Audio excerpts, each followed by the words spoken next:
네, 지금 시각 10시 32분을 지나고 있습니다. 계속해서 코로나19 이야기 나눠볼 텐데요. 아무래도 이번 주에 가장 큰 이슈는 WHO의 팬데믹 선언이겠죠? 네, 그렇죠. 이번에 이 WHO의 이 코로나19 팬데믹 선언은요, 1968년 홍콩 독감, 그리고 2009년 신종플루에 이어서 세 번째 팬데믹 선언인데요.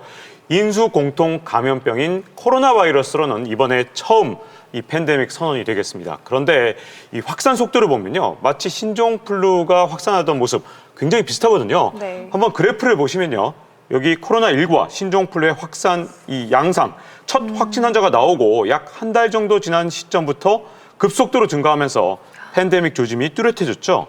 이 신종플루는 500일 기간 동안 이 감염자 수가 폭증을 하다 보니까 WHO가 환자 집계 자체를 포기했을 정도입니다.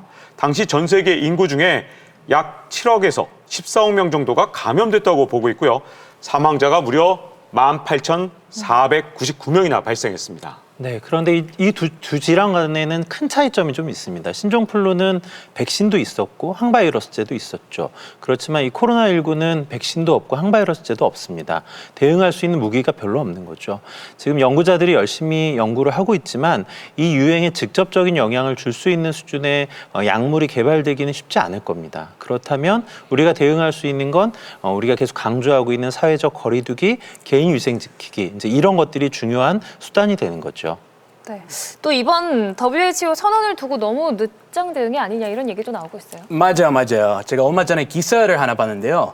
거기 WHO 사무총장에 대한 네. 불만이 엄청 많더라고요. 거기 청원 쌓일 때 그 사무총장 그님을 당장 사퇴하라. 네. 근데 보니까 전 세계적으로 수십만 명이 그거 서명했던 거예요.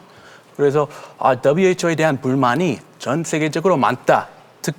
특히 이번 코로나 사태에 대해서 정말 대처 잘못했다 이런 생각이 좀 많더라고요. 네, 사실 뭐 WHO라고 하면 국제적으로 가장 공인되어 있는 전문적인 이 보건의료 기구가 되겠죠. 이런 곳이라면 한 발 앞서서 유행을 좀 예측할 수도 있어야 되고 또 이렇게 대응하기 좀 어려운 지역이나 국가가 미리 대응할 수 있도록 경고도 좀 해줘야 되는데 사실 많은 전문가들이 이미 팬데믹 상황으로 넘어갔다고 이야기를 했는데도 불구하고 이런 선언을 하지 않다가 이제 뭐 유럽, 북미 이쪽에서 환자가 많아지니까 그제서야 팬데믹 선언을 했고 이것 때문에 많은 비판을 받고 있습니다.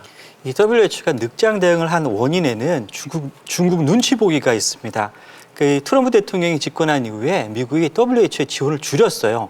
그러다 보니까 WHO에서는 재정적 압박을 받고 일본, 그다음에 중국과 같은 이 큰 손으로부터 자발적 기여금에 이제 의존할 수밖에 없게 된 거죠. 그러니까 이런 나라들의 눈치를 볼 수밖에 없는 상황입니다. 더욱더 중국은 2017년 이후에 이 WHO에 기부한 금액이 현재까지 약 10조 원에 이르러요. 그러니까 중국 눈치를 볼 수밖에 없는 상황입니다. 그래서 얼마 전에 또 다른 기사를 봤는데 WHO 사무총장이 전 세계가 중국에 빚졌다 이렇게 나오더라고요. 그렇게 중국 이런 사태 대처를 코로나19 사태를 제출을 잘했다 계속 폭풍 칭찬하길래 이거 뭐지 했는데 어쩐지 무슨 이유가 있었네요. 초기 대응 실패 얘기가 세계적으로 나오는데 WHO만 모르는 것 같아요. 네. 어쨌든 뭐 이번 팬데믹 선언 이후에 여행이나 입국을 제한하는 나라가 점점 더 늘고 있죠. 네, 그렇죠. 미국 같은 경우는 30일 동안 유럽발 입국 금지를 했고요. 인도 같은 경우는 비자 발급을 중단해서 외국인 입국을 금지시켰습니다. 쿠웨이트는요, 아예 모든 항공기를 올스톱 시키기도 했거든요. 유럽 같은 경우는 최근에 갑자기 변하고 있는데 원래는 이탈리아하고 국경을 맞대고 있는 슬로베니아 정도만 네. 국경을 봉쇄했었는데 이 팬데믹 선언 이후에는 체코 같은 경우에는 모든 외국인의 입국을 금지한 것뿐만 아니라 내국인의 출국까지 금지했거든요. 여기다가 덴마크도 한 달 동안 이 국경을 봉쇄하고 있는 상황입니다. 근데 저는 그럴 수밖에 없다고 생각해요. 이거 무슨 감기도 아니고 살짝 열난 것도 아니고 전염이 엄청 강한 병이잖아요. 네. 금방 퍼지니까 이 국가 간의 이동 막는 게 조금 뭐 효과적이지 않을까요? 그러니까 국경을 막으면요, 이 전염병의 발현 시점을 늦추는 효과는 있습니다. 하지만 이 전염병이 국내로 유입되는 것을 차단할 수 있는 가능성은 되게 없다고 봐야 돼요. 이미 WHO에서는 팬데믹 선언을 했거든요. 이 뜻은 무슨 뜻이냐면 모든 나라에 이미 벌써 코로나19 바이러스가 있다는 뜻이에요. 그렇다면 이 단계 내에서는 개별 국가 안에서 내부적으로 확산을 늦추기 위해서 노력을 해야 되는 거고 방역에 집중하는 시점인 거죠. 사회적 거리두기, 그다음에 개인의 활동 중지 이런 걸 통해 가지고서 이 의료 시스템이 코로나19 이 부정적 영향을 대처할 수 있는 시간을 벌어주는 게 중요합니다. 네, 제가 좀 덧붙이자면 사실 뭐 전문가들이 예상하기로는 이 코로나19의 사태가 금방 끝나지는 않을 것 같습니다. 장기전으로 갈 텐데 그러면 어떻게 대처할 수 있을까? 여러 가지 수단이 있겠지만 의료 체계의 지원, 특히 이 진단에 대한 부분이 꽤 중요하거든요. 제가 이제 이탈리아와 지금 우리나라의 상황을 비교해 보면 이탈리아는 치명률이 한 7, 8% 되죠. 우리나라는 치명률이 1%도 되지 않습니다. 존슨 씨, 왜 이런 차이가 있다고 생각하시나요? 제가요. 네.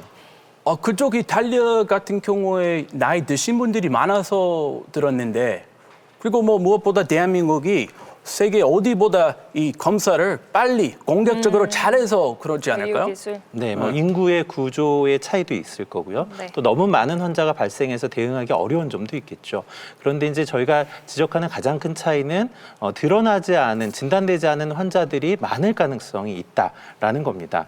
우리나라는 사실 경증 환자, 무증상자까지도 다 검사를 해내고 있죠. 네. 그러다 보니까 전체 확진자의 규모는 꽤 크지만 상대적으로 치명률은 낮게 측정이 됩니다. 그래서 이렇게 이제 검사를 열심히 하는 게 전체 규모는 커 보이지만 환자들이 일찍 찾아내고 전파를 차단하는 이런 부분에 있어서는 큰 효과가 있다고 말씀드릴 수 있습니다.